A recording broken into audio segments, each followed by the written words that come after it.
রেফারেন্সটা কি? পদ্মপুরাণের রেফারেন্স হচ্ছে চতুর্থ অধ্যায়, পদ্মপুরাণ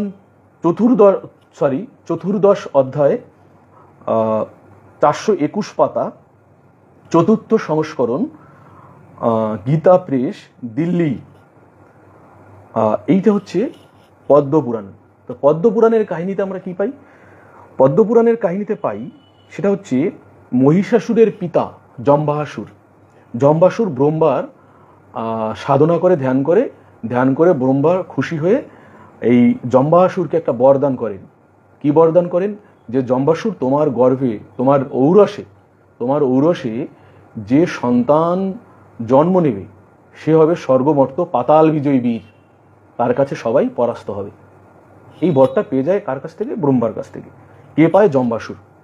তো এই বর পাওয়ার কথা শুনে ইন্দ্র তিনি এই জম্বাসুরকে অ্যাটাক করে, আক্রমণ করে, যে তার যদি সন্তান জন্ম হয়ে যায় তাহলে আমাদের তো অবস্থা খারাপ হয়ে যাবে, আমাদের তো পরাস্ত করবে।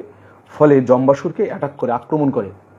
তখন চারিদিক থেকে যখন জম্বাসুরকে আক্রমণ করে, জম্বাসুর নিরুপায় হয়ে সামনে একটা মহিষী, সেই মহিষীকে দেখতে পায় এবং মহিষীর সঙ্গে শৃঙ্গার করে মহিষের গর্ভে জন্ম নেয় হচ্ছে মহিষাসুরের।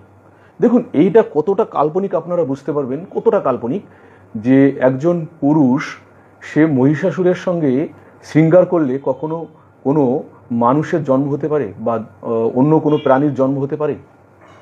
মহিষাসুর মানে মহিষের জাইগট আর মানুষের বা দেবতার বা যারই হোক, এই জাইগট কি এক হলো?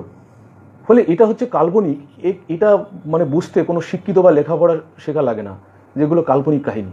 অর্থাৎ যাই হোক, আমরা সেই কাল্পনিক কাহিনী ধরে নিয়ে বলছি যে জন্ম হয় মহিষাসুর।